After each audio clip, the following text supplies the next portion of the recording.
여러분 안녕하십니까? 뉴스가 있는 저녁 변상욱입니다. 안녕하십니까, 안보라입니다. 지금 곳곳에 게릴라성 장대비가 쏟아지고 있습니다.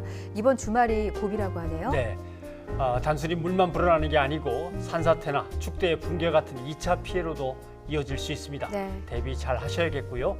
앞으로 비 상황은 어떻게 이어질지 잠시 후에 전문가를 연결해서 들어보기로 하겠습니다. 네.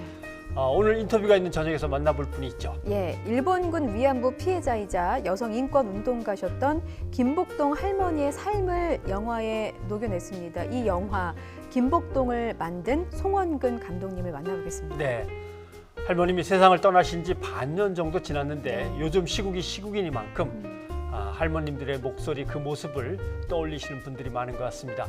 뉴이처 가족들의 의견 부탁드리겠습니다. 샵 0945번의 유료 문자, 유튜브, 팟빵 댓글로도 의견 주시면 됩니다. 네. 또 질문도 주셔도 좋겠습니다.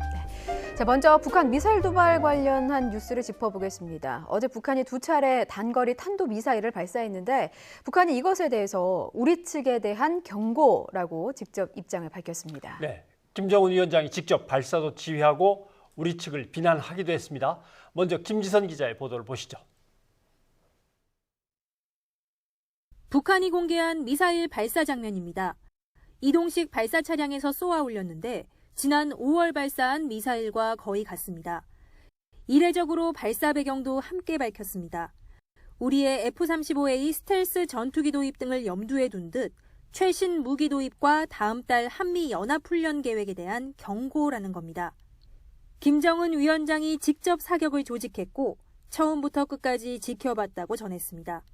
우리의 거듭되는 경고에도 불구하고 남조선 지역에 첨단 공격형 무기들을 반입하고 군사연습을 강행하려고 요를 올리고 있는 남조선 군부 호정 세력들에게 엄중한 경고를 보내기 위한 무력 시위의 일환으로 신형 전술 유도무기 사격을 조직하시고 집중 지도하셨습니다. 아예 위력 시위라고 명명하며 우리 측에 맞서 국방력을 과시하려는 의도를 노골적으로 드러냈습니다. 통상적인 훈련이라고 강조했던 지난 5월보다 한층 강경해진 태도입니다. 우리의 정상적인 훈련에 대해 이러쿵 저러쿵 입방아를 찌어대고 있으니 얼굴에 철가면을 쓰지 않았는가 묻고 싶다. 김정은 위원장이 직접 우리 측을 향한 비난도 쏟아냈습니다. 앞에선 평화의 악수를 건네고 돌아앉아선 공격형 무기를 사들이고 한미 연합훈련을 한다는 겁니다. 문재인 대통령을 겨냥한 듯 자멸적 행위를 중단하고 지난해 4월, 9월과 같은 바른 자세를 되찾길 바란다고 압박했습니다. 이어 남측의 최신 무장 장비를 무력화할 수단의 개발과 실험이 급선무라고 밝혀 추가 발사와 실험을 계속할 뜻을 내비쳤습니다. YTN 김지선입니다. 네, 북한이 언급한 첨단 공격형 무기라는 게요, 그 F-35A 스텔스기를 지목하는 건가요? 지공으로 봐서는 그렇다고 생각이 됩니다. 네. 북한이 밝힌 미사일 도발 이유를 보면 첫째, 합동 군사연습, 그러니까 이건 어제 설명드린 하반기 한미 동맹훈련을 말하는 거겠죠. 예. 두 번째, 첨단 공격형 무기, 이거는 안앵커가 짚어본 대로 F-35A를 가리키는 것 같습니다. 네. 미군의 B-2 전략폭격기 F-22 랩터에도 북한이 신경질적인 반응을 보였었거든요. 이것들의 모든 공통점은 스텔스 기능을 갖추고 있다는 겁니다. 북한이 스텔스에 예민하게 구는 이유는 뭘까요? 북한이 감지할 방법이 없으니까요. 예. 미군의 B-2 전략폭격기 F-22 랩터 외에 우리 F-35A 스텔스를 들여왔으니까 벌써 주변에 스텔스기로 꽉 차 있는 게 되니까 더 예민하게 반응하는 걸로 보입니다. 네, 그러니까 이게 우리 남측 방어용이 아니라 북한을 기습적으로 타격할 수 있는 무기로 본다는 걸까요? 네, 맞습니다. 예. 전략 무기라고 하는 거죠. 전략이란 적의 전쟁 수행 능력 또는 전쟁의 의지를 아예 없애기 위해서 네. 인구 밀집 도시나 주요 생산 시설, 전력 시설 등의 주요 시설을 공격하는 그걸 전략이라고 하는 거니까 적의 도발 의지 자체를 끊어버리는 거니까 북한으로서는 공격 무기라고 생각을 하는 거죠. 네, 그래서 못마땅한 북한이 이제 미사일 도발을 택한 거고요. 네, 지난번보다 조금 업그레이드된 미사일을 쏘면서 경고를 하고 예. 경계를 하는 겁니다. 어제 북한이 쏜 미사일 두 발 모두 600km를 비행했다고 하죠. 네, 이 사거리 판단을 또 수정했습니다. 왜 이런 일이 벌어졌는지 강정규 기자가 설명해 드리겠습니다. 77일 만에 발사된 북한의 신형 전술 유도 무기 KN-23. 합동참모본부는 1시간 만에 비행거리를 430km라고 발표했습니다. 그러나 나중에 두 발 가운데 한 발이 690km까지 날아갔다고 바꿨다가 이튿날 두 발 모두 600km라고 또 고쳤습니다. 군 관계자는 탄도탄이 레이더에 잡히지 않는 낮은 고도에서 170km를 더 날아갔기 때문이라고 해명했습니다. 우리 군은 앞서 지난 5월 9일에도 평안북도 구성에서 발사된 북한 미사일을 50km나 떨어진 신오리에서 쏜 걸로 착각한 적이 있습니다. 일반 탄도탄과 다른 신형 미사일의 변칙 비행에 잇따라 허를 찔린 겁니다. 목적한 대로 겨냥한 일부 세력들에게는 해당한 불안과 고민을 충분히 심어주었을 것입니다. 이지스함이나 PCI처럼 움직이는 정찰 전력은 제때에 출동하지도 못했습니다. 북한군의 움직임을 미리 간파하고 있었다는 군 당국의 발표를 의심하게 되는 대목입니다. 정부는 관련 동향을 예의주시해 왔으며 북한이 한반도에서 군사적 긴장 완화 노력에 도움이 되지 않는 이러한 행위를 중단할 것을 촉구합니다. 우리 군은 최근 잇따라 발사된 북한 미사일이 러시아의 최신의 탄도탄 이스칸데르와 비슷하다는 점을 뒤늦게 인정하고 추가 분석을 이어가고 있습니다. YTN 강정규입니다. 네, 청와대의 입장도 나왔죠. 네, 이 한반도 평화를 위한 대화의 동력을 살려나가겠다는 정부의 입장에는 변화가 없다고 밝혔습니다. 청와대 핵심 관계자가 브리핑에서 밝힌 건데요. 이 북한의 탄도미사일 발사 때문에 대화로 문제를 풀고 평화를 가져오겠다는 남북관계의 큰 방향이 바뀌지는 않았다고 강조했고요. 탄도미사일 기술의 사용을 금지한 유엔 안보리 결의를 북한이 위반한 것에 대한 제재 가능성에 대해서는 안보리 이사국이 아닌 우리 정부가 판단할 수 없다, 이렇게 선을 그었습니다. 강경화 외교부 장관이 오늘 고노타로 일본 외무상과 전화통화를 했습니다. 네. 북한의 미사일 발사와 관련해서 의견을 교환하고 한미일 삼국 공조가 기묘하다는데 의견을 같이 했다고 외교부가 밝혔습니다. 네, 두 장관은 한일 관계가 어려울수록 대화와 소통이 지속돼야 한다는 데 공감하고 조속하게 다자회의 등 각종 계기를 활용해서 상호 관심사에 대해서 의견을 교환하기로 했다고 합니다.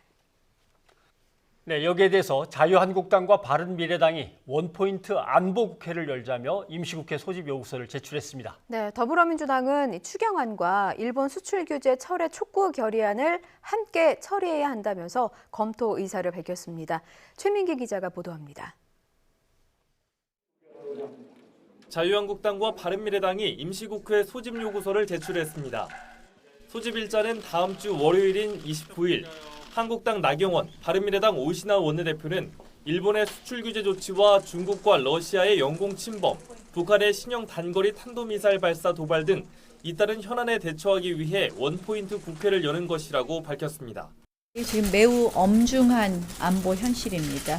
그럼에도 불구하고 이 무능하고 무책임한 정부와 여당은 이 부분에 대해서 은폐하기에 바쁩니다. 앞서 정상화의 전제 조건으로 내걸었던 정경도 국방부 장관 해임 건의안 표결이나 북한 목선 국정조사 요구 방침에선 한 발 물러섰습니다. 정경도 장관 해임 건의안과 관련해서는 일단 잠시 보류하고 국회가 제 역할을 할 수 있는 길을 마련하기 위한 의지를 담고 있기 때문에 이에 대해 여당인 더불어민주당은 야당의 제안 배경에 의구심을 보내면서도 추가 경정 예산안과 일본 수출 규제 철회 촉구 결의안을 함께 처리하기로 약속한다면 이를 검토해보겠다고 여지를 남겼습니다. 실제적으로 어느 정도의 그 비중을 갖고 얘기하시는 건지 좀 상세히 좀 확인을 해볼 필요가 있겠다, 자세히 알아봐야 될 필요가 있겠다, 이런 좀 생각이고요. 이에 따라 여야 원내수석 부대표들도 다시 협상 테이블에 앉아 세부 제안에 대한 논의에 착수했습니다. 하지만 6월 임시국회가 빈손으로 종료되는 과정에서 쌓인 여야 불신이 상당히 커 이 헛바퀴를 돌고 있는 국회 정상화 협상에 적지 않은 진통이 예상됩니다. YTN 최민기입니다. 문재인 대통령이 청와대 수석비서관 3명을 새로 임명했습니다. 네, 조국 민정수석도 교체됐습니다. 네. 예. 다음 개각에서 차기 법무부 장관 후보자로 유일하게 유일하게 꼽히고 있죠. 예. 네. 임성호 기자의 보도입니다. 문재인 정부 출범과 함께 청와대에 들어온 조국 민정수석이 2년 2개월 만에 자리에서 물러났습니다. 조 수석의 교체 소식은 노영민 청와대 비서실장이 직접 기자회견장에 나와 발표했습니다. 노 실장이 기자회견장을 찾은 건 지난 1월 임명 이후 처음입니다. 정권 수립 이래로 최초로 검경 수사권 조정에 대해서 정부 합의안을 도출했고 수사기관의 정치적 중립성을 실질적으로 보장했습니다. 조 전 수석은 미리 준비한 퇴임사를 통해 촛불혁명의 시대적 요청에 부응하려 노력했고 소기의 성과를 거뒀다고 자평했습니다. 꾸준히 대립각을 세웠던 야당과 일부 보수 언론에도 존중한다는 의사를 밝혔습니다. 격렬한 비난과 신랄한 야유를 보내온 일부 야당과 언론의 존중의 의사를 표합니다. 민주공화국 대한민국의 발전을 희구하는 애국심만큼은 같으리라 믿습니다. 조 전 수석의 후임으로는 김조원 한국항공우주산업 사장이 임명됐습니다. 김조원 신임 민정수석은 참여정부 시절 청와대 공직기강 비서관과 감사원 사무총장을 지내 이른바 감사행정 전문가로 꼽힙니다. 이와 함께 정태호 일자리 수석과 이용선 시민사회 수석도 내년 총선을 준비하기 위해 자리에서 물러났습니다. 제가 주로 했던 일은 상생형 지역 일자리, 광주형 일자리와 구미형 일자리, 그야말로 한 번도 가보지 않은 우리 사회의 일자리 정책 모형입니다. 파인텍 같은 오랜 노동 문제와 제주 강정 해군기지와 같은 안보 의제에 이르기까지 문제를 해결하는 과정에 여러 가지 역할을 해왔다고 생각합니다. 황덕순 현 청와대 일자리 기획비서관이 일자리 수석으로 승진했고 신임 시민사회 수석으로 김거성 전 한국투명성기구 회장이 임명됐습니다. 조국 전 민정수석은 다음 달 예상되는 개각에서 차기 법무부 장관 후보자로 유력하게 꼽히고 있습니다. 여기에 내년 총선 출마설까지 나오고 있어서 조 전 수석의 향후 행보에 관심이 쏠리고 있습니다. YTN 임성호입니다.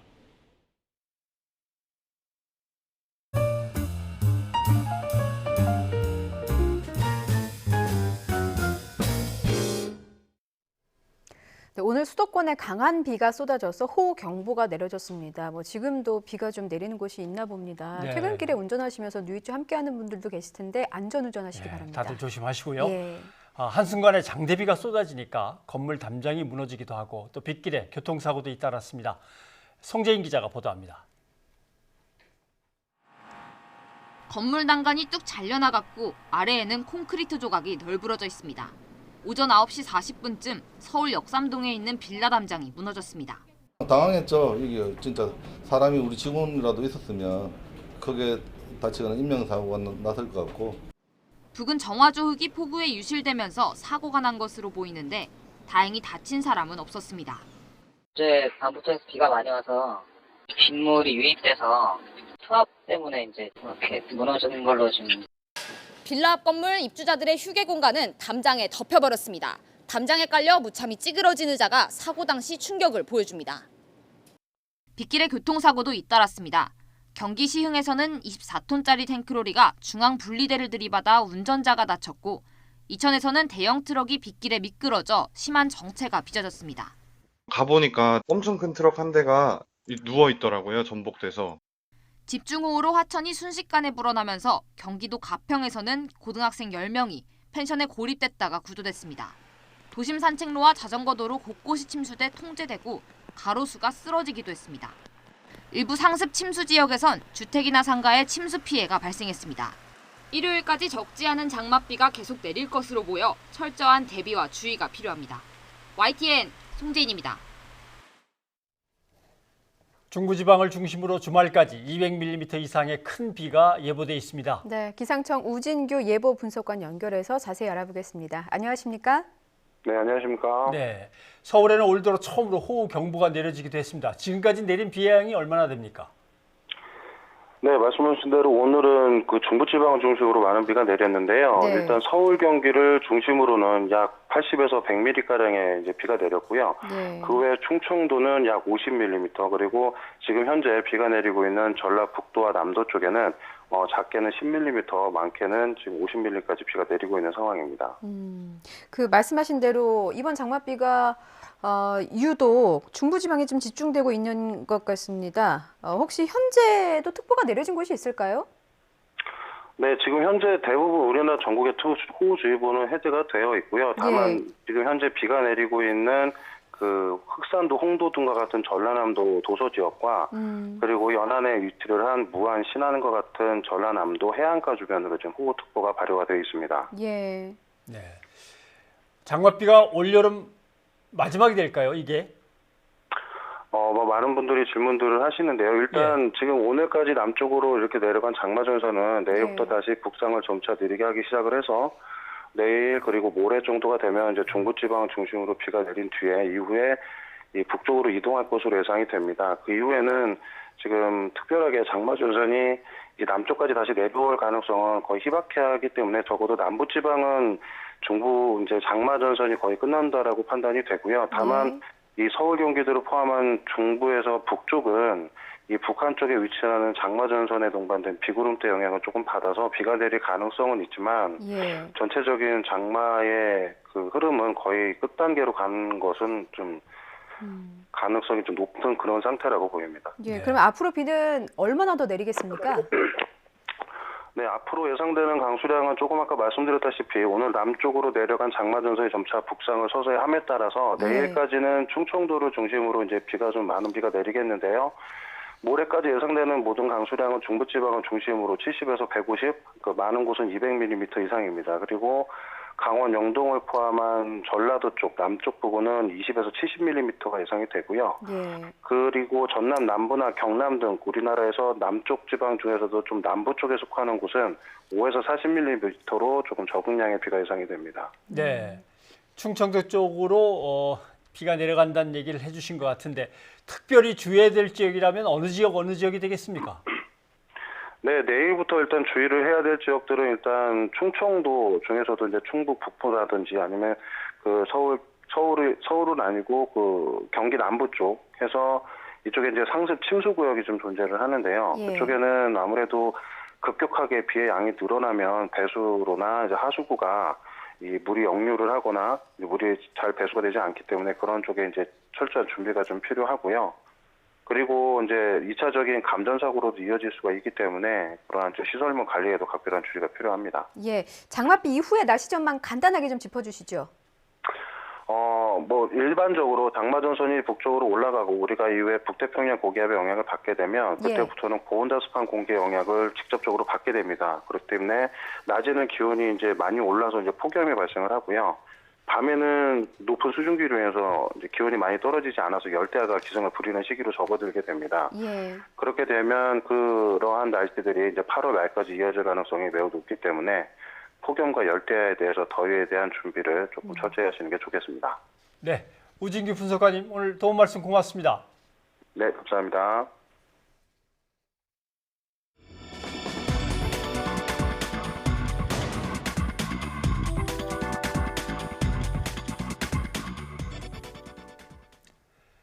브리핑이 있는 저녁 시간입니다. 중요한 사건, 사고 소식 이현아 기자와 함께 살펴보도록 하겠습니다. 어서 오십시오. 안녕하십니까.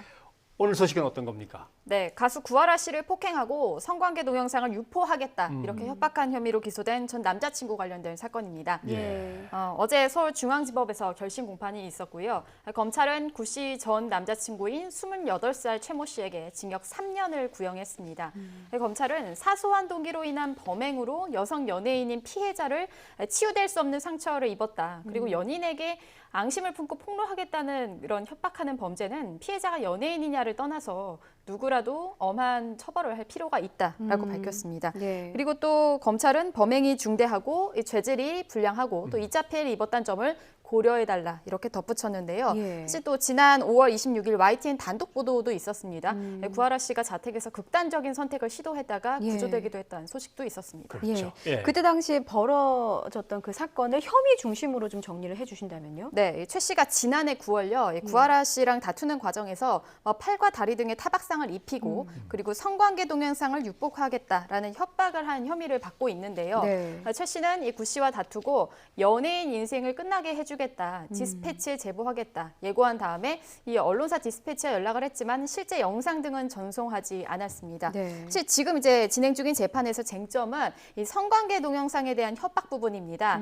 일단 이 최 씨의 변호인은요, 수사기관과 언론에서 이 최 씨에게 리벤지 포르노 굴레를 씌웠다고 주장을 하며 이 핵심 혐의 대부분을 부인하고 있습니다. 근데 반면 이 구 씨 변호인은요, 피해자가 자신의 성관계 영상이 있다고 하는 이 세상에서 사람들이 이를 볼지 모른다는 이 두려움 속에 살고 있다 이렇게 주장을 하기도 했습니다. 네. 둘 사이가 연인 관계였던 것만큼은 과거에 분명했기 때문에 네. 그런 사이였는데도 검찰이 징역 3년을 구형했던 것은 죄질을 상당히 나쁘게 봤다는 거긴 분명한데 말이죠. 예. 이 사건이 이제 보도되고 사람들한테 알려지면서 네. 이후에 리벤지 포르노, 디지털 성범죄 이런 것들이 뜨거운 사회적 이슈가 됐죠. 맞습니다. 이 구하라 씨 사건 이후에 사회적으로요, 리벤지 포르노, 디지털 성범죄에 대한 논의가 상당히 활발히 이루어졌습니다. 디지털 성범죄의 유형은요, 크게 4가지로 정리를 할 수가 있습니다. 네. 먼저 이제 불법 촬영, 그리고 유포와 재유포, 그리고 유포 협박, 유통과 소비입니다. 저 기준은 이제 법제처에서 분류한 기준으로 말씀을 드립니다. 일단 불법 촬영 같은 경우는 신체 일부나 특정 행위를 불법으로 촬영하는 행위, 또 성적 수치심 유발 여지가 있는 사진과 동영상을 촬영을 했다면요, 예. 동의 여부랑 상관없이 범죄입니다. 그리고 유포와 재유포는 업로더, 단톡방, SNS 등 보복성 성격을 가진 유포에 모두 해당하는 그 행위고요. 그리고 유통 소비 같은 경우는 웹하드, 포르노 사이트 등 이 플랫폼의 사용자 그리고 이용자 등이 해당이 됩니다. 예. 그렇다면 이 지금까지 디지털 성범죄 관련 피의자 처벌이 네. 어떻게 이루어졌는지도 좀 궁금합니다. 네, 일단 현행법에서는요, 상대방의 동의 없이 성적 욕망이나 수치심을 유발하는 사진이나 영상을 찍어서요, 퍼뜨리면은 5년 이하의 징역 또는 3천만 원 이하 벌금형에 처하고 또 이런 촬영물로 돈을 벌려고 했다면 7년 이하 징역형의 처벌을 받게 됩니다. 관련 법을 좀 살펴보면은 성폭력범죄 처벌 등에 관한 특례법 개정이 있었는데요. 이 개정안이 이제 쉽게 얘기하면 리벤지 포르노라고 불리는 이 디지털 성범죄 가해자에 대한 처벌 근거가 마련된다라고 이해하시면 될 것 같고요. 그리고 또 전기통신사업법 개정안이 있었습니다. 이건 올해 3월부터 시행이 됐는데요. 그러니까 해당 촬영물이나 복제물에 대해서 피해자가 삭제 요청을 하면은 즉시 조치를 해야 됩니다. 만약에 이를 어길 경우는 방통위 시정 명령뿐만 아니라 2천만 원 이하의 과태료가 부과가 됩니다. 그냥 디지털 성범죄 이렇게 묶어서 얘기할 때는 심각하게 그래도 덜 다가오던 것이 말씀하신 대로 불법 촬영, 배포, 재배포, 협박, 유통, 소비 이렇게 나눠서 생각하니까 엄청난 일이군요. 지금 이게 디지털 성범죄가 얼마나 심각한 상황입니까? 네, 일단 이 디지털 성범죄는 꾸준히 증가를 하고 있습니다. 2012년에 이제 2천여 건 정도로 기록이 됐던 것이 2016년 기준으로는 5천여 건으로 사실 얼마 되지 않은 사이에 2배가 넘게 증가한 걸 확인할 수가 있습니다. 그런데 이 디지털 기술의 발달에 따라서 이제 디지털 성범죄가 급증을 하고 있지만 실제 이제 처벌 실태를 조사한 결과 보면요. 실형 선고는 5%에 불과합니다. 불과 5%요? 네, 그렇습니다. 이 벌금이 60.8%로 가장 많고요. 그리고 집행유예가 28.6%, 선고유예는 5.4%입니다. 그러니까 지금 저 실형 선고 5.2%로 가장 낮은 수치를 기록하고 있습니다. 그래서 이제 앞서 지난 6월에 대법원 양형위 주최로 해서 열린 이 관련된 논의를 얘기하는 좀 자리가 있었습니다. 이 자리에서 뭐가 있었냐면은 이 불법 촬영과 유포로 인한 이 피해와 사회적 해악이 굉장히 중대한데 보신 대로 이제 가해자 대부분이 사실 그에 준하는 처벌을 받지 않고 있는다는 평가가 나왔습니다. 실제로요. 그래서 관련 내용 현장에 있었던 내용 직접 들어보시겠습니다. 디지털 성범죄는 점점 고도화되고 있고 은밀하게 행하여져서 가해자를 적발하는 것이 어려워지고 있습니다. 반면 디지털의 속성상 그 유포가 용이해서 그 피해가 빠른 속도로 광범위하게 확산되므로 피해자가 입는 피해는 치명적이라고 할 수 있습니다.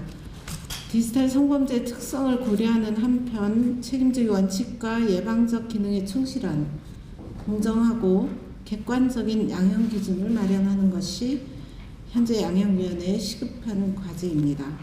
네, 지금 양형위에서도 저렇게 입장을 밝혔고요. 일단 디지털 성범죄 양형 기준을 조정하는 작업을 지금 진행 중입니다. 그래서 그 결과는 내년 4월에 확정 공개할 예정입니다. 네, 그렇군요. 이현아 기자 수고하셨습니다. 감사합니다.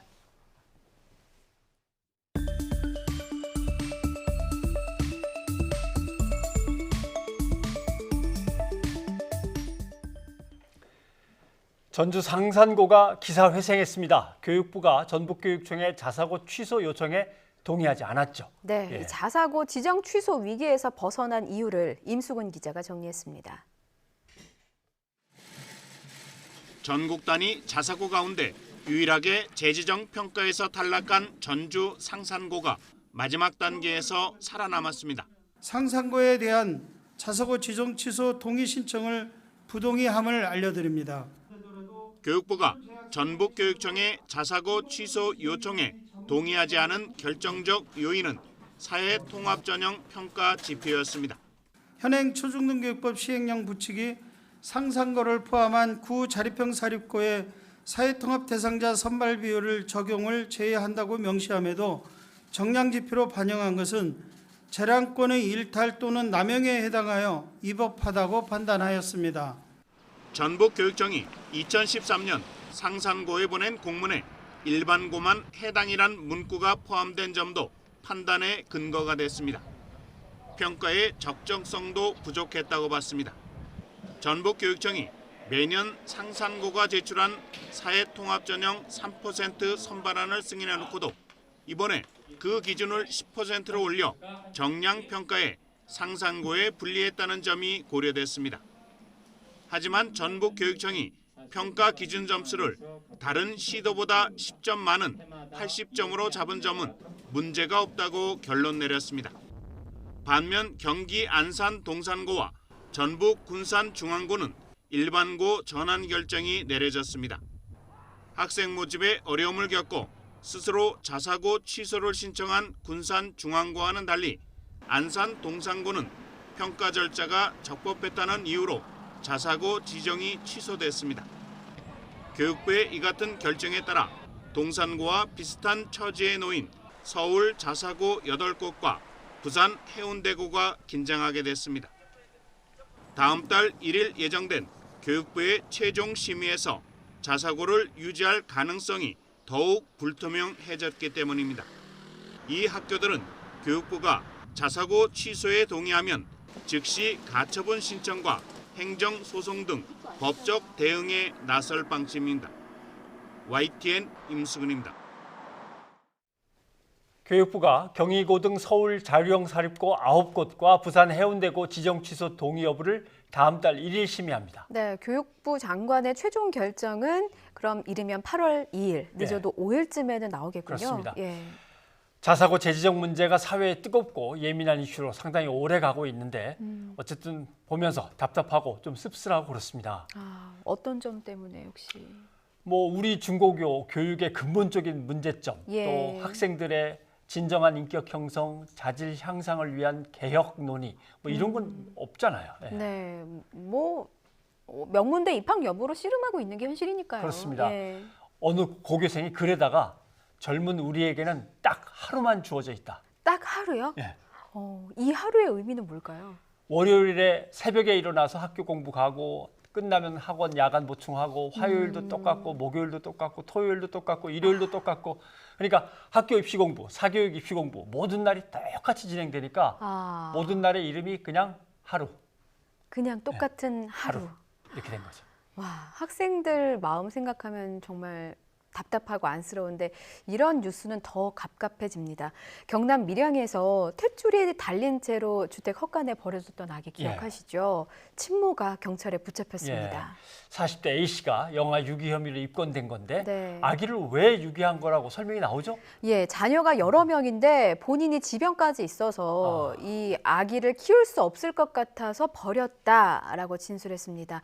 DNA 검사도 했는데요. 그 결과 친모로 확인됐다고 해요. 확인됐고 앞서 허위 자백했던 여성은 그럼 또 어떻게 되는 겁니까? 이 여성은 이 혐의 없음으로 검찰에 넘겨질 예정이고요. 또 무엇보다 지금 유이조 가족분들 그 유기됐던 아기의 상태가 어떠냐 많이 그렇죠. 궁금하실 텐데요. 현재 아동보호기관에서 잘 보살핌을 받고 있다고 합니다.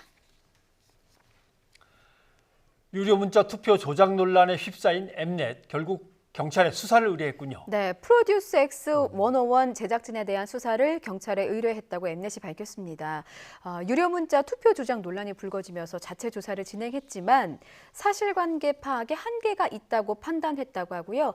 수사에 적극 협조해서 사실관계를 명확하게 밝히고 또 책임질 부분에 대해서는 책임을 지겠다라고도 말했습니다. 그런데 팬들은 원본 데이터를 내놔 보라라고 요구하고 있는 거죠. 예, 그 가공되지 않은 데이터 없이는 어떤 조사, 어떤 진술에도 신뢰를 보내기 어렵다는 주장입니다. 명확한 사실관계는 수사기관이 아닌 투표에 참여한 모든 시청자에게 공개해야 한다고 강조했고요. 또 부정이 있었다면 이 부정에 연루된 사람들이 합당한 처분을 받고 대책이 마련될 때까지 계속해서 소송을 준비하겠다고 밝혔습니다. 네, 공개 오디션이고 그것도 국민들이 직접 유료 문자로 참여를 했던 예. 공개 오디션이니까 신뢰가 생명인데 저렇게 신뢰가 무너지면 앞으로 공개 오디션 전체가 나름대로 기반이 무너지는 건데 예. 네, 안타까운 사건이었습니다. 네, 다음은 우리를 수사해 주세요인데 이건 뭘까요? 뭐 엄청난 일이 벌어진 것 같긴 한데 우리는 모르겠으니 수사기관이 알아서 해주세요. 아마 그 얘기 같은데 예. 이게 유체이탈 화법이죠. 엠넷에. 그걸 아마 얘기하는 것 같습니다. 예. 시청자 또는 국민 공개 오디션을 펼친다는 거는 뭐 정말 신뢰가 생명인 예. 거니까요. 예. 시청자들과 팬들의 합리적인 의심을 그냥 덮고 넘어가려 했던 엠넷에게 나름대로 무거운 책임이 있다 하겠습니다. 예. 아무튼 국민 프로듀서 시청자들은 유료 문자 투표를 계속 해왔기 때문에 의혹을 따져 물을 자격들이 다 있으신 거는 분명한 것 같아요. 네. 예, 맞습니다. 다음 소식 살펴볼까요? 예. 딸의 KT 부정 채용 의혹과 관련해서 자유한국당 김성태 의원이 1인 시위까지 벌였는데 법정에서 채용 비리를 입증할 증언이 나왔습니다. 네, 김 의원의 딸이 2012년 KT 공채 전형에서 특혜를 받았다는 인사팀 직원의 증언이 나왔습니다. 네. 어떤 내용인지 김대겸 기자가 보도합니다. KT 채용 비리의 정점으로 지목돼 지난 4월 구속된 이석채 전 회장. 특혜 채용을 지시한 적이 없다며 줄곧 혐의를 부인해왔습니다. 부정 채용에 직접 관여하셨나요? 내가 참 사진 많이 봤네. 하지만 이 전 회장의 첫 재판에서 한국당 김성태 의원의 딸이 윗선의 지시로 특혜를 받았다는 핵심 증언이 나왔습니다. 지난 2012년 KT 공개 채용 당시 인재경영실 직원이었던 A씨는 김 의원의 딸이 공채 서류 접수가 마감되고 한 달이 지난 뒤에야 지원서를 냈다고 밝혔습니다. 그 시점엔 서류 전형은 물론 인성과 적성 검사까지 모두 끝난 상황이었습니다. 뒤늦게 낸 지원서마저도 외국어 점수와 자격증란 등 주요 항목은 대부분 비어 있었고 그래서 공채에 지원할 생각이 없어 보였다고 증언했습니다. 그런데도 채용 절차를 그대로 진행한 건 상부의 지시가 있었기 때문이라고 설명했습니다. 이런 증언에 대해 이 전 회장 측은 7년 전 사건을 정확히 기억하긴 어렵다면서도 채용 지시는 없었다고 선을 그었습니다. 앞서 검찰의 기소에 반발해 1인 시위까지 벌인 김성태 의원은 자신은 딸의 채용 과정에 관여한 적이 없다고 거듭 주장했습니다. KT 내부의 부정한 절차로 알고 있습니다. 조사 결과 어떠한 관여도 청탁도 그 내부적인 절차에 제가 관여되지 않았다는 사실이 밝혀졌습니다. 김 의원 딸의 채용 과정을 둘러싼 의혹이 여전히 해소되지 않은 가운데 재판을 통해 얼마나 진실이 밝혀질지 주목됩니다. YTN 김대겸입니다. 변상욱의 뉴스가 있는 저녁, 이번에는 일본의 경제 보복으로 인한 한일 갈등을 짚어보겠습니다. 우리나라에 대한 일본의 두 번째 보복 조치가 다음 달 2일에 결정될 거로 보입니다. 네, 아베 총리가 휴가에서 돌아오자마자 우리를 화이트리스트에서 빼는 조치를 이제 최종 승인한다는 얘기겠죠. 그렇습니다. 도쿄에서 황보현 특파원이 보도합니다. 한국을 화이트리스트에서 빼겠다는 법령 개정안을 공개한 뒤 24일 동안의 의견 수렴도 마무리됐습니다. 이제 결정만 남은 셈입니다. 최종 결정권자인 아베 일본 총리는 때맞춰 휴가를 떠났습니다. 후지산 아래서 지인들과 골프를 즐기고 저녁에는 보좌진과 식사를 함께하는 등 여유롭게 시간을 보내고 있습니다. 한국에 대한 2차 보복 D-Day는 휴가 복귀 후 다음 달 2일이 유력합니다. 그날 가기에서 관련 개정안이 확정될 가능성이 크다고 현지 언론은 앞다퉈 전하고 있습니다. 시기는 못 박지 않았지만 일본 정부는 한국의 화이트리스트 배제를 이미 기정사실로 취급하고 있습니다. 강경화 외교부 장관은 고노 외무상과의 전화통화에서 직접 철회를 요구했지만 받아들여지지 않았습니다. ホワイト国の除外については実効的な輸出管理を行う観点から我が国として適切な措置であるこのように考えています。 3만 건이 넘는 의견을 검토한 결과 대부분 찬성이었다는 점을 결정 하루 전쯤 공개할 것으로 예상됩니다. 외부 의견도 충분히 들었고 열흘 가까이 숙고했다는 식으로 절차적 정당성을 주장하기 위해서입니다. 일본 정부가 이처럼 미리 짜놓은 일정에 맞춘 듯 2차 보복을 밀어붙이는 가운데 일본 언론에선 그 부메랑에 대한 걱정이 잔뜩 늘었습니다. 한국에서 일본 여행 자제 분위기가 퍼지면서 규슈나 도토리현 등 일본 지역 경제가 흔들리고 있다는 겁니다. 特に韓国の方とかって見られたりご覧って今ないですね、今は。今はないですか。ソフトクリームはすごい売れますね、韓国の方には。例年の売り上げが稼いでいるかどうかという心配はちょっとありますね。 또 한국 내 불매 운동이 강하면서도 오래 이어지고 있어 일본 기업들의 피해가 발생하고 있다는 기사를 일본 주요 언론이 번갈아 쏟아내고 있습니다. 도쿄에서 YTN 황보현입니다. 아니 이렇게 일본 언론도 피해를 걱정하고 있는데 귀엽고 우리를 화이트리스트에서 빼겠다는 모양입니다. 그렇습니다. 네. 예. 한국을 화이트리스트에서 뺀다는 시행령 개정안이 공포되고 다음에 이제 시행령 밑에 있는 걸 우리는 고시라고 합니다만 일본은 요령이라고 하죠. 이 요령을 또 고쳐서 내놓을 겁니다. 자, 그러면 우리로 치면 이제 행정부 고시까지 다 끝나는 거죠. 그래도 민감하지 않은 품목은 이제 포괄 허가를 내줄 것 같다라고 말씀하셨던 것 같은데 네. 그러니까 일본 기업이 우리와 계속 거래할 수 있도록 그 문은 열어둔다는 거죠. 그렇죠. WTO 일반 이사회에서 보셨듯이 일본의 정당성이 약하고 국제적인 비난과 또 일본 내부의 반발도 커서 네. 일본 정부가 공격의 폭을 좀 조정할 걸로는 보입니다. 예. 우리의 가장 아픈 품목만 찝어서 규제를 강하게 조인 다음에 나머지는 좀 느슨하게 푼다는 전략이겠네요. 그렇죠. 국제사회에 뭐 핑계거리도 만들 수 예. 있고요. 우리가 그렇게 뭐 무지막지하게 하는 거 아니다. 예. 몇 개 정말 위험한 것만 하고 뭐 대부분은 다 풀어줬다 이렇게 아마 얘기할 건데 네. 가장 우리한테 아픈 것만 이제 골라서 하겠죠.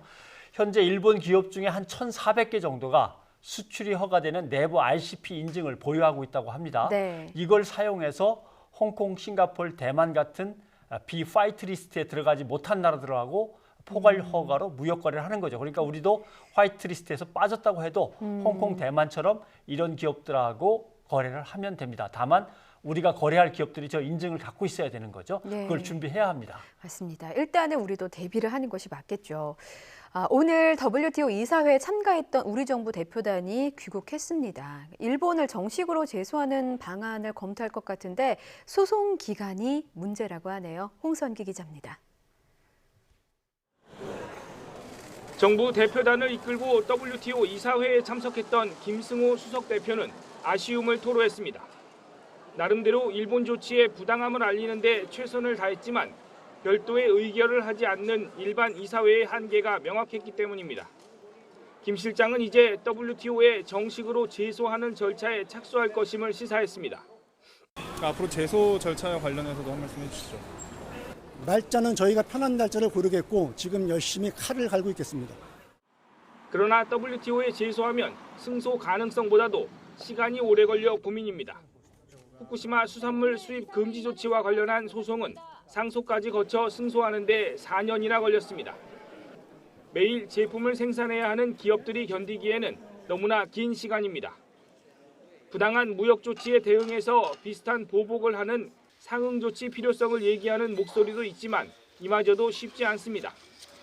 WTO 체제에서는 분쟁 해결 절차를 거치지 않은 상응 조치 역시 규정 위반으로 보기 때문입니다. 근데 그런 절차를 거치기 전에 우리가 임의로 보복을 하는 것은 현재 WTO 협정상으로는 금지하고 있습니다. 그 대표적인 게 DSU 분쟁 해결 절차 23조 규정에 따라서 있는 내용이라고 보시면 되겠습니다. 결국 합법적인 보복으로 상응 조치를 하기 위해서는 분쟁 해결 절차에 적지 않은 시간을 써야 합니다. 그러나 기업들은 당장 일본의 화이트리스트 제외라는 위협에 맞닥뜨린 만큼 보다 짧은 시간 안에 사태를 해결할 수 있는 묘수 찾기가 시급한 상황입니다. YTN 홍성기입니다.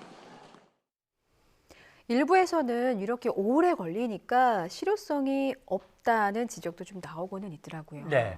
그러나 오래 걸린다는 것과 소용없다고 하는 것은 전혀 다른 문제입니다. 예. 보수 언론들이 그런 여론을 좀 조성하고 있는데 WTO에서 정당성을 확보하는 건 중요합니다. 예. WTO 결론이 나오면 이게 사실상의 강제력을 갖는 겁니까?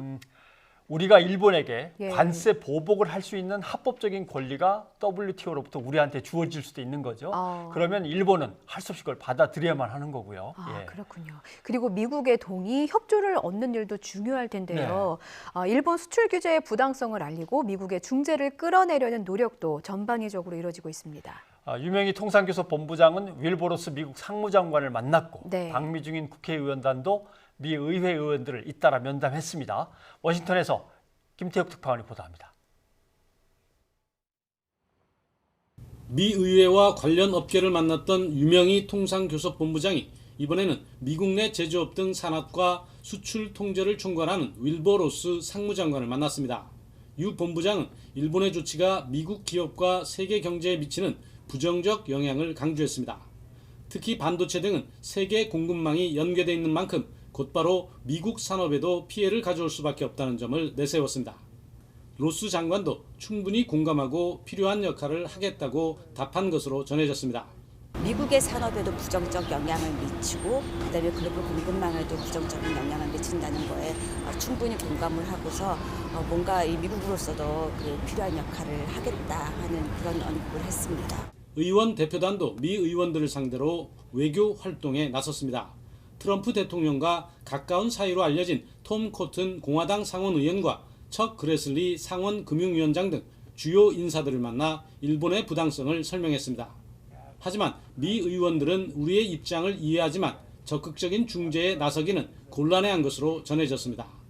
먼저 한일 간의 외교적 해결이 우선이라는 미 행정부의 입장과 같습니다. 의원단은 한미일 의원회의에서 수출 규제 문제를 좀 더 강하게 거론할 계획입니다. 워싱턴에서 YTN 강태욱입니다. 네, 강태욱 특파원의 보도였고요. 네. 일본 제품 불매운동 이번에 학생들도 나섰습니다. 네, 광주에서 시작돼 전국으로 확산하고 있는데요. 학생들은 일본 정부가 반성하지 않는다면 내가 기성세대가 돼서도 일본 제품 안 쓰겠다라고 선언했습니다. 학생들의 목소리는 차유정 기자가 담아왔습니다.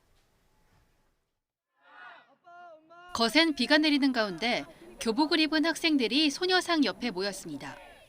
일본 제품 불매운동에 동참한 경기도 의정부시 6개 고등학교 학생들입니다. 한일 양국의 미래마저 갈등과 대립의 장을 만들려는 아베는 각성하고 집으로 돌아가라. 우리가 대한민국이다. 일본 정부가 반성하지 않는 한 미래 세대인 자신들은 끝까지 불매운동을 이어가겠다고 경고했습니다. 학용품들도 그냥 끊고 저희 나라 제품을 사용하자 이래서 저희가 막 말을 하고 다니고 있습니다. 불매운동 열기는 초등학교에도 번졌습니다. 웬만한 초등학교에서는 고사리 손으로 만든 일제 불매 포스터가 곳곳을 장식했습니다. 등 학교길에 직접 피켓을 들고 나와 친구들의 동참을 호소하는 초등학생들도 있습니다. 저희가 아무리 캠페인을 한다고 해도 일본한테 그렇게 전해지지 않을 수도 있겠지만 작은 힘이라도 나라에 보탬이 되기 위하여 큰 목소리로 외치면서 일본 제품 사지 말자.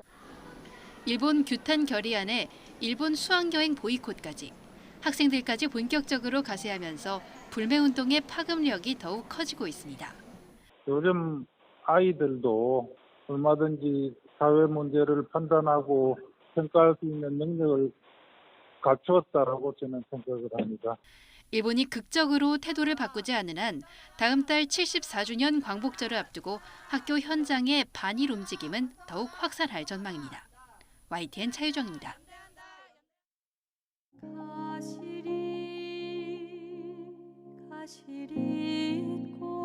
저는 서울서 온 피해자 나이는 90세, 이름은 김복동, 이름은 김복동입니다.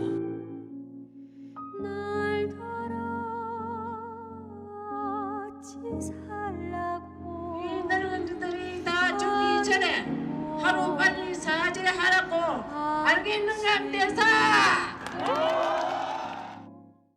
재성이 가거든 할매들 만나가지고 김복동이가 잘 있는가 안부 전하더라고 말하고 내가 살았을 동안에는 열심히 싸웠어.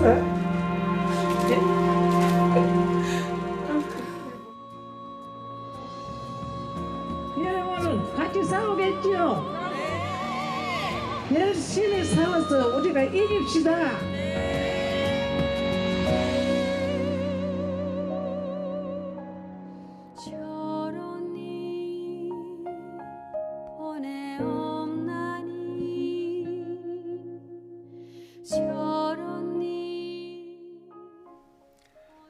일본군 위안부 피해자이자 불꽃 같은 여성 인권운동가로서의 삶을 살았던 고 김복동 할머니의 이야기가 스크린으로 우리 곁을 찾아옵니다. 네, 할머님께서 세상을 떠나신 지 이제 반년이 지났는데요. 김복동 할머니의 삶을 영화에 녹여낸 송원근 감독님을 스튜디오에 모셨습니다. 감독님 어서 오십시오. 네, 어서 오십시오. 안녕하세요. 예. 송원근입니다. 예. 어떤 영화인지 일단 좀 소개를 해주시면 좋겠습니다. 네, 간단하게 먼저 말씀을 드리면 영화 제목 자체가 김복동이기 때문에 예. 김복동이라는 1월에 돌아가셨던 일본군 위안부 피해 할머니의 삶을 다룬 이야기인데요. 1992년 할머니께서 세상에 자신의 피해 사실을 알리고 난 이후에 돌아가시기까지의 할머니의 그런 투쟁사 그리고 인간적인 고뇌, 그 역사 속에서 어떤 생각들을 하시면서 이 활동을 하셨는지를 관객 여러분들께 소개시켜드리는 그런 영화라고 설명드릴 수 있을 것 같습니다. 저희가 감독님을 소개하기에 앞서 영상 구성을 짧게 봤는데도 저는 너무 울컥하더라고요. 네. 근데 그동안 이제 위안부를 소재로 한 영화는 사실 꾸준히 제작이 됐었는데 감독님께서 그 김복동 할머님을 이제 어떤 영화의 주인공으로 소재로 삼아서 이렇게 다큐멘터리를 제작하셨는데 그 계기가 있습니까? 일단 할머니께서 암으로 돌아가셨습니다. 네. 이제 자신의 삶이 시한부로 몇 개월 남지 않았다는 사실을 알게 되셨을 때부터 자신이 지금까지 쌓아왔던 이런 발걸음이 후세에게 어떻게 좀 계속 남아서 이제 내가 걸어온 길을 좀 바라봤으면 좋겠다. 그리고 그 길을 후세들이 기억해줬으면 좋겠다는 뜻을 주변에 있는 정의기억연대 윤미향 대표, 그다음에 영상을 계속 기록해온 미디어본부 김정환 씨에게 말씀을 많이 하셨다고 합니다. 예. 그런 말씀이 토대가 돼서 제안이 있었고요.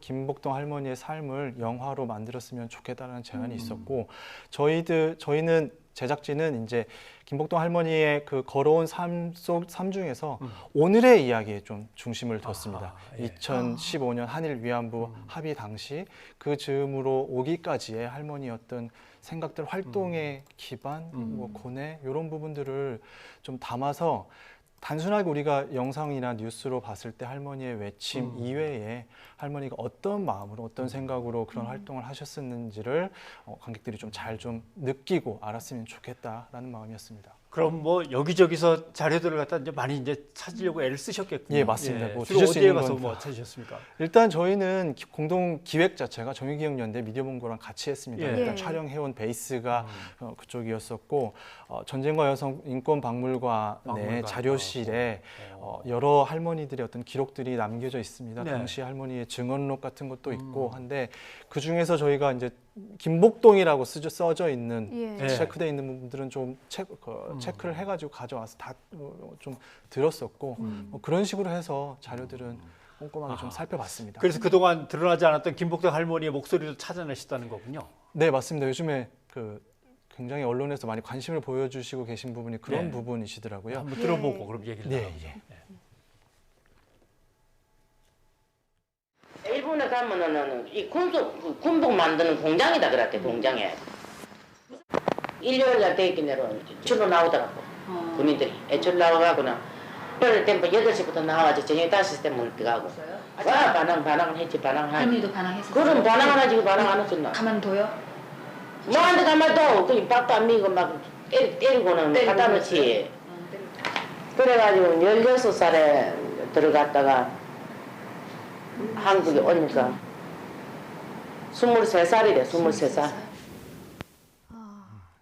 16에 들어갔다가 한국에 오니까 23살. 16도 참 꽃다운 나이고 23도 참 꽃다운 나이고. 당시 어떤 상황을 할머님께서 얘기하시는 건가요, 지금? 저게 이제 1992년 3월에 지금 현재 정의기억연대 이사장이신 예. 윤미향 대표가 예. 부산에 할머니가 살고 계시는 다대포 아파트로 찾아가십니다. 가가지고 예. 댁에서 할머니하고 당시 상황 이야기를 나누시는 건데요. 끌려가실 때 모습을 이제 계속 여쭤보는 거예요. 왜냐하면 저게 저 당시에는 드러나지 않았던 사실들이거든요. 사람들, 할머니들께서도 쉽게 말할 수 없었던 상황. 그래서 이런 게 어떻게 끌려갔는지 이런 부분들이 기록이 없었기 때문에 당시에 어떤 상황이었는지 계속 여쭤보는 거거든요. 할머니는 답답하면서도 물어보니까 대답을 안 할 수 없어서 얘기를 하고 또 물어보는 사람은 또 불편하고 할머니가 싫어하시지만 또 물어볼 수밖에 없는 이런 거기에 마음들. 도대체 왜 끌려가셨어요? 어떻게 끌려가셨어요? 이 얘기를 빨리 들어야 되는데. 맞습니다. 예. 그런 이야기들을 계속 하시고 계시는 상황입니다. 그러시군요.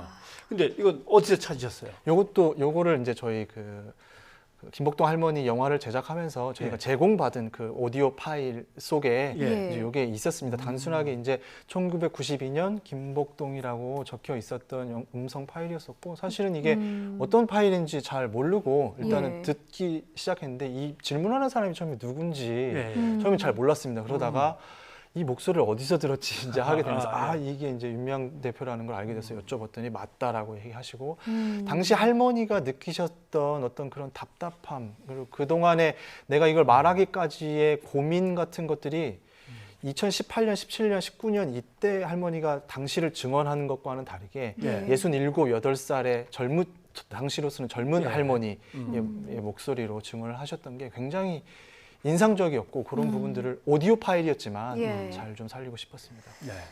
저희가 누이족 가족분들의 실시간 의견을 좀 받고 있습니다. 샵 0945번의 유료 문자 그리고 유튜브 팟빵으로 댓글 받고 있는데요. 먼저 2545님께서 김복동 할머니님께서 좀 하늘나라에서 편히 쉬셨으면 좋겠다라는 의견 주시면서 영화 김복동 대박 났으면 좋겠고 좀 많이들 보러 오시라라는 의견도 좀 주셨습니다. 그 감독님께서 앞서 2015년 한일 위안부 합의를 말씀해 주셨거든요. 그러니까 이 영화에 어찌 보면 터닝 포인트가 될 수 있는데 그러면서 이제 아베 총리의 연설을 담았다고 해요. 저희가 그 연설 준비했는데 함께 듣고 오시겠습니다. 強制連行を示す証拠はなかったということです。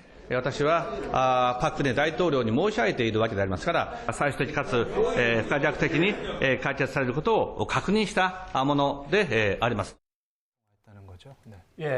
박근혜 대통령한테 전화통화로 다 미안하다고 얘기했다. 뭐 맞습니다. 이렇게 퉁치고 넘어가는군요, 막. 그게 그러니까 할머니들께서 계속 얘기하시는 거는 뭐냐면 공식적인 사죄를 우리한테 해라라는 거거든요. 니네들이 공식적으로 우리한테 미안하다고 하고 그게 국가가 잘못했으니까 법적으로 배상하라라는 게 할머니들이 30년 가까이 주장하셨던 가장 기본적인 것입니다. 근데 그거를 아베 총리가 박근혜 대통령에게 미안하다고 했으니까 그 부분은 불가역적으로 끝났다. 난 더 이상 얘기하지 않겠다라는 걸 일본 의회에서 그 물어보는 민주당의 오가타 린타로라는 의원에게 답변하는 장면입니다. 한일 위안부 합의 이후입니다. 이게 불가역적이라는 단어는 아직까지도 아베 정권이 쓰고 있는 단어. 지금도 근거가 되고 있습니다. 지금 저희가 본 아베 총리의 어떤 연설이 이제 영화 내용 속에 실제로 들어 있는 거죠? 영화에 그대로 사용을 했습니다.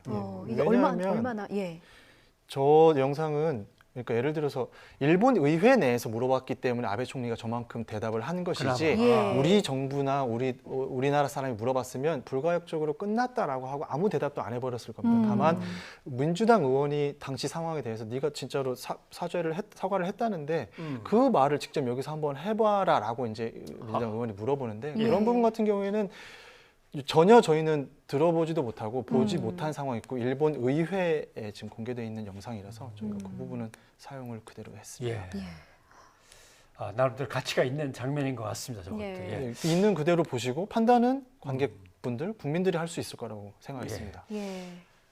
그런데 뭔가 이렇게 만들다 보면은 요 장면은 정말 내가 심혈을 기울여서 뭔가 빛을 봐야만 되는 장면이다. 뭐 이런 것들이 있지 않습니까? 감독으로서.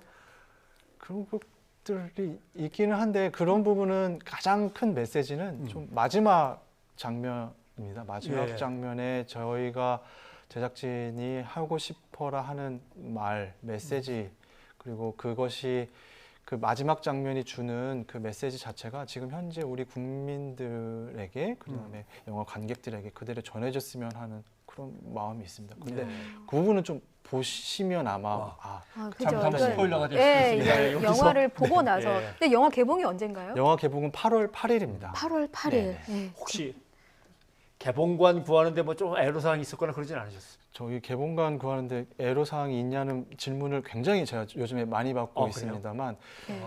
우리는 자본주의 사회 아닙니까? 수요가 있으면 공급이 있게 마련이라고 예, 뭐. 생각합니다. 많은 분들이 요구하시고 요청하시고 예약을 하시고 실질적으로 클릭과 행동으로 보여준다면 극장이 그 개봉을 하지 않을 이유가 없다고 생각합니다. 얼마 전에 배급 시사회, 언론 배급 시사회도 예. 했는데요. 예. 많은 기자분들이 굉장한 관심을 보여주셨습니다. 그런 부분에서도 충분히 많이 느끼실 수 있고 공감하실 수 있는 영화라고 생각하고 있습니다. 예. 그 영화를 제작하시면서 근데 사실 힘드셨다고 여쭤보면 안 될 것 같고 어떤 부분이 가장 어려우셨습니까? 할머니의 생각을 역사 속에서 녹여내는 게 굉장히 힘들었습니다. 그러니까 아베 정부가 일본 정부가 우경화되면서 예. 할머니가 본격적으로 활동을 시작하십니다. 2010년입니다.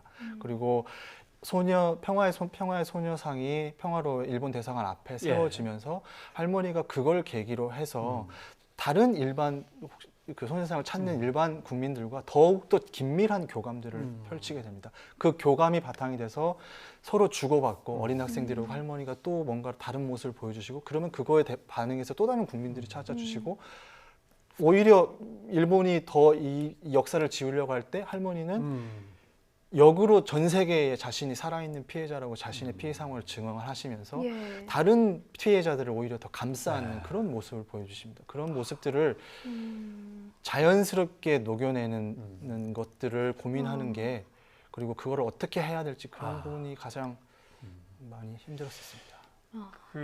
이제 그냥 피해 할머니에서 맞습니다. 인권 운동가로 이제 이렇게 좀 승화되는 장면이기도 하고 네. 어려울 때마다 오히려 자기를 갖다 더 불꽃처럼 막 피워 올리면서 다른 사람을 또 끌어안고 가시는 그런 모습이겠군요. 그런데 계속 제작 일기를 쓰셨다고 얘기 들었습니다. 그러니까 이게 사실 뭐 제작 일기를 쓰겠다는 건 아니고 그냥 그때그때 하루하루를 좀 기록을 해 왔었습니다. 예. 뭐 이렇게 쓰다 보니까 이게 나중에 한 6개월, 7개월이 넘어가니까 그런 기록이 남겨져서 제작 노트라는 이름으로 이제 불러주시더라고요. 제작 노트. 노트라고 되는데 뭐 그냥 점들처럼 그때그때의 일들을 기록해 놓은 것들이 시간이 지나고 뭐 가을에 봤던 감이 겨울에 그 위에 눈이 쌓이고 까치밥으로도 안 돼서 말라 비틀어진 감이 그대로 남아져 있는 채 봄까지 남아 있는 모습. 할머니가 떠나신 할머니의 방에서 그 감을 봤을 때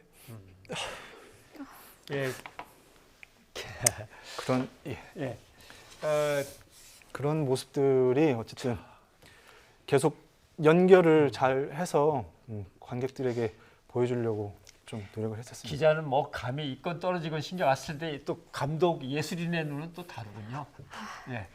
근데 혹시 잘 보관하셨다가 조 감독이 있었을 거 아닙니까? 나중에 조 감독이 감독님의 제작 노트를 다시 영화로 만드는 그런 날이 올 수도 있지 않을까요? 그렇죠? 그때는 정말 거기 쓰셨던 그 장면들이 좀 멋지게 또 꾸며질 수 있을 것 같긴 합니다. 그런데 수익 전액을 위안부 문제 해결을 위해서 내놓기로 얘기하신 거죠? 예, 저희 뉴스타파에서 이거를 제작할 때부터 사회적인 공기로서 저희가 어떤 역할을 할 수 있을까 했을 때 이 수익이 난다고 해서 뭐 저희에게 돌아올 거는 없을 것 같고요.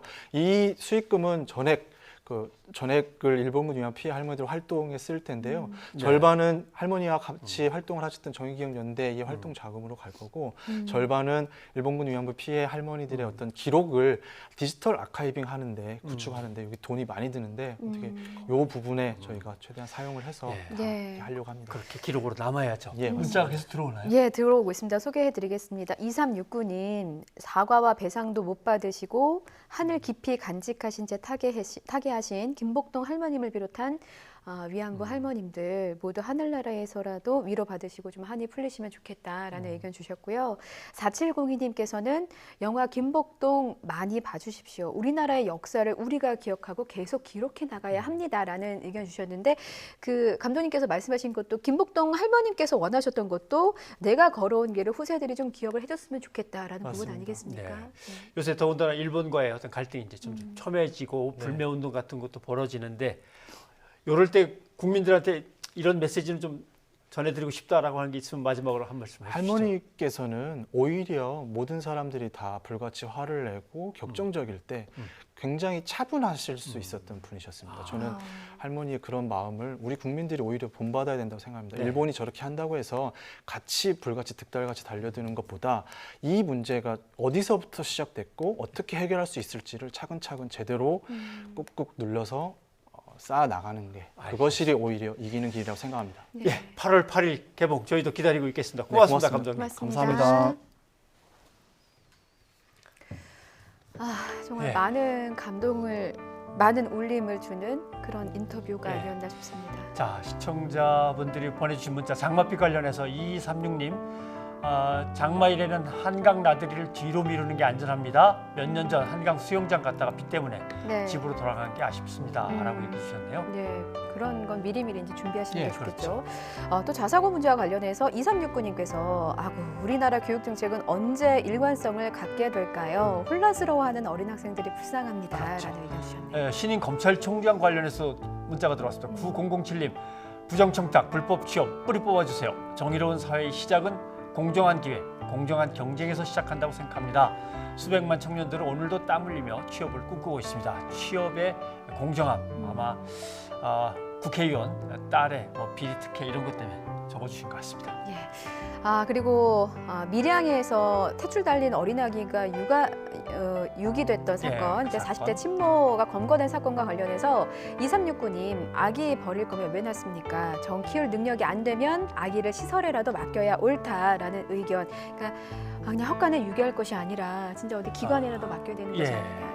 그런 것도 법제가 좀 더 정비가 됐으면 좋겠습니다. 9007님은 뉴스를 보는 시청자로서 실시간으로 의견을 전달할 수 있어서 정말 좋은 언론 환경이라고 생각합니다. 예, 저희도 그렇게 생각하고요. 네, 정말 더 좋아지려면 더 많이 의견을 주셔야 좋습니다. 저희 함께 예. 뉴스 만들어갈 수 있습니다. 또 학생들의 불매운동 관련해서 유튜브에서 엄재철님께서 의견 주셨습니다. 초등학생과 중고등학생도 불매운동에 동참하자. 이것이 대한민국이다. 아베 보고 있나? 네. 의견 주셨습니다. 자, 오늘 음악 있는 저녁은 뭡니까? 네, 봄, 여름, 가을, 겨울에 내가 걷는 길을 준비했습니다. 비 피해 없는 주말 보내시고요. 저희는 월요일 저녁 7시 반에 찾아뵙겠습니다. 여러분 고맙습니다.